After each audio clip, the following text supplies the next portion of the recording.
नमस्कार दोस्तों, मैं अजय मिश्रा।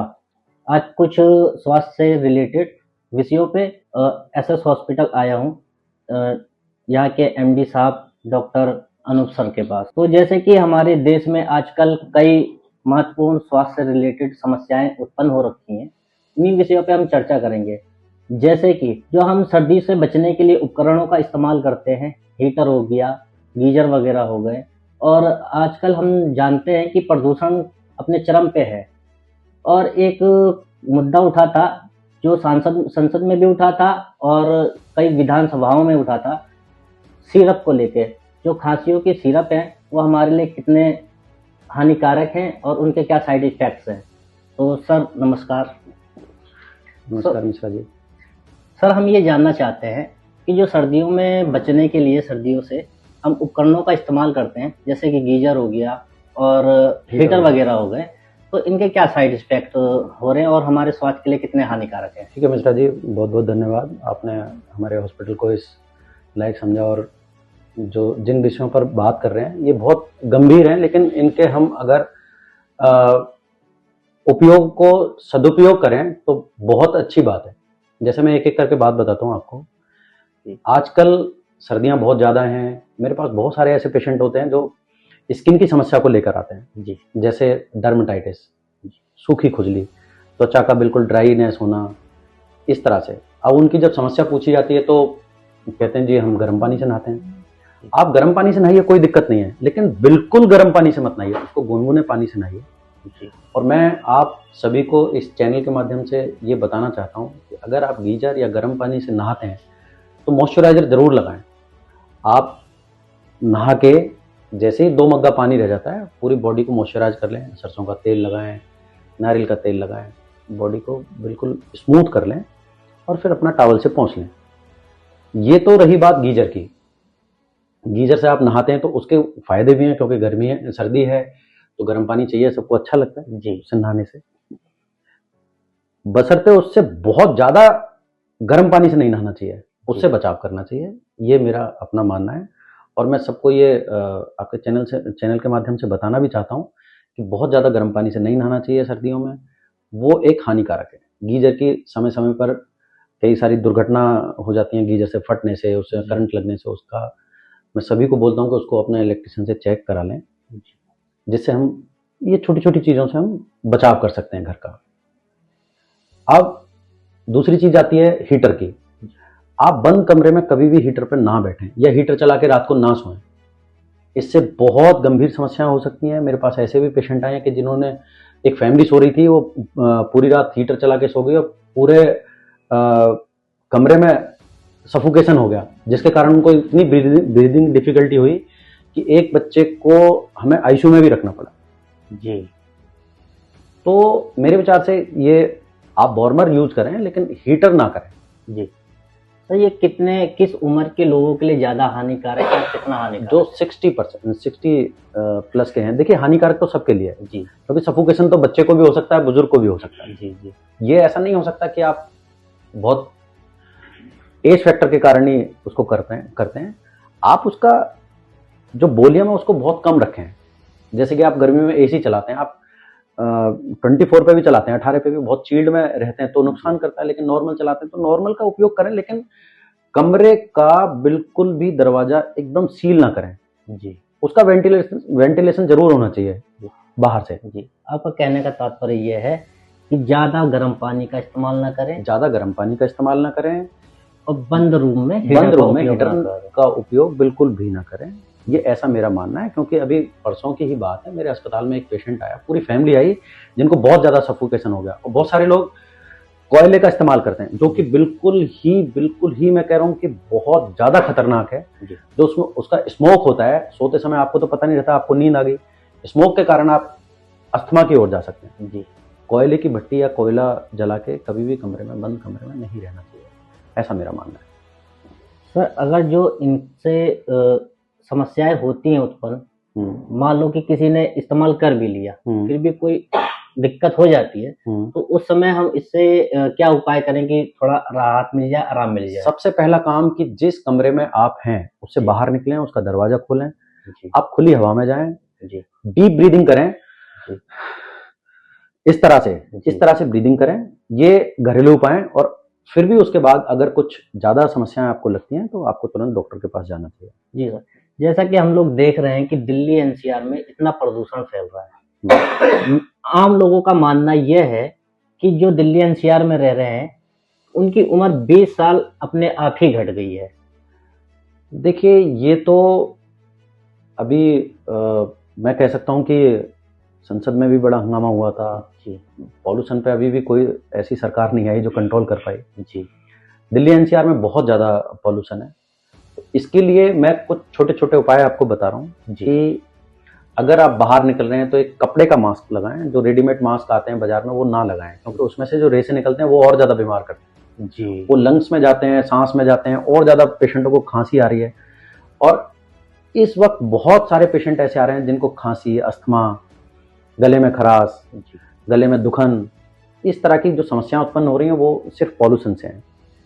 तो इसके बचाव के कुछ कुछ छोटे छोटे प्रिकॉशन है कि ऐसा तो नहीं हो सकता कि आप पॉल्यूशन में निकले ही ना, काम ना करें। जी काम तो आपको करना पड़ेगा, ऑफिस भी जाना है।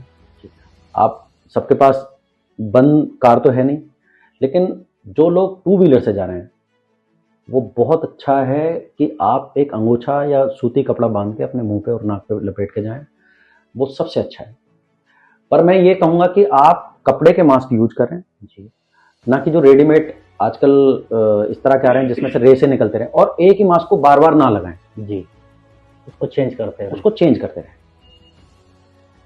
सर, जैसा कि अभी कुछ दिन पहले संसद में भी कई विधानसभाओं में भी चर्चा उठी थी कि जो अपने मार्केट में कुछ सिरप है, कफ सिरप वगैरह है, वो काफी ज्यादा हानिकारक है। इतना हानिकारक है कई लोगों की जान चली गई, कई बच्चों की जान चली गई, जैसे राजस्थान वगैरह में। हाँ, मध्य प्रदेश में एक बहुत बड़ी घटना हुई थी जिसमें जितने भी ये सिरप हैं जी जिनमें क्लोरोफेनेरामिन जी सीपीएम की मात्रा बहुत ज़्यादा होती है, या नारकोटिन के अंदर जो सिरप आते हैं उन पे सरकार ने तत्काल ब्रेक लगा दिया। बैन वो कर अब बैन कर दिए और वो नहीं आ रही है मार्केट में।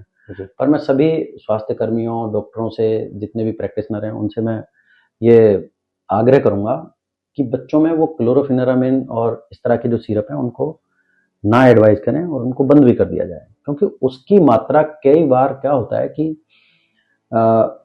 सडेटिव हैं वो। जी डॉक्टर ने प्रिस्क्राइब किया कि 5 ml लेनी है, पेशेंट ने खांसी बहुत ज़्यादा आ रही है, उसने 10 ml ले लिया, तो नुकसान करेगी करेगी। उसकी जगह आजकल बहुत अच्छे अच्छे सिरप आ गए हैं, जैसे लिवोसाल्बुटामोल है, जीडेक्स है, जिसमें लिवोसिट्रिजिन है, ब्रोमैक्सिन है। इस तरह के जो ब्रोंकोडाइलेटर सिरप होते हैं उनको आप यूज कर सकते हैं, पर क्लोरोफेनेरामिन नहीं करना चाहिए, और वो बंद भी कर दिया है। जी और ये अच्छी बात है कि किसी को नुकसान नहीं होना चाहिए। जी पर सर्दियों में देखा गया है कि त्वचा से संबंधित काफी लोगों को दिक्कतों का सामना करना पड़ता है, सांस लेने में दिक्कत आती है और खांसी की काफी ज्यादा देखा जाता है, मरीज बढ़ जाते हैं। तो इस पे आप सर क्या सलाह देना चाहेंगे, क्या उपाय बताना जैसा कि मैंने चाहेंगे? पहले भी बताया आपको कि एक बहुत ज़्यादा हॉट वाटर से नहीं नहाना चाहिए। जी पानी का जो तापमान है वो बहुत नॉर्मल होना चाहिए। आप नहाइए, गुनगुने पानी से नहाइए, ऐसा नहीं कि बिल्कुल हॉट वाटर से नहा रहे हैं। जितना भी आप ज़्यादा तेज मात्रा में गर्म पानी यूज करेंगे, शरीर पे डालेंगे, उतना ही आपकी जो स्किन है वो ड्राइनेस होगी। जी ड्राइनेस होगी तो आपको डर्मेटाइटिस होगी, फंगल हो जाएगा।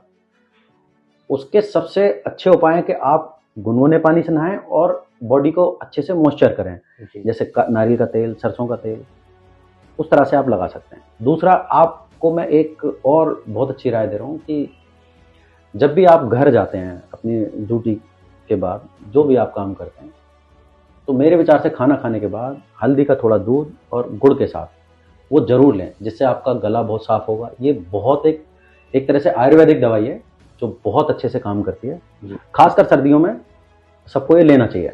जी सर, आपके बारे में हमने मार्केट में बहुत चर्चाएं सुनी है जी और इस अस्पताल के बारे में हमने काफ़ी बातें सुनी है कि यहाँ पे नॉर्मल दाम में बड़े-बड़े समस्याओं का समाधान हो जाता है। जैसे कि दिल्ली एनसीआर में इतने अस्पताल हैं, जहाँ पे लाखों रुपए लग जाते हैं, यहाँ पे आने के बाद उनके हज़ारों रुपए में हाँ। समस्या का समाधान हो जाता है। मैं तो आपको अपने बारे में बता देता हूँ मिश्रा जी, जैसा जी। कि आपने सुना है कि एसएस अस्पताल कोई एक बिजनेस का पॉइंट नहीं है। जी। मैं बहुत लंबे समय से, लगभग 30 साल का मेरा अनुभव है। मैं लगभग 27 साल कैलाश अस्पताल में रहा। जी। अपोलो हॉस्पिटल में पार्ट टाइम जाता था। बस मेरे मन में था कि कुछ ऐसा करें लोगों का भला हो जाए। जी।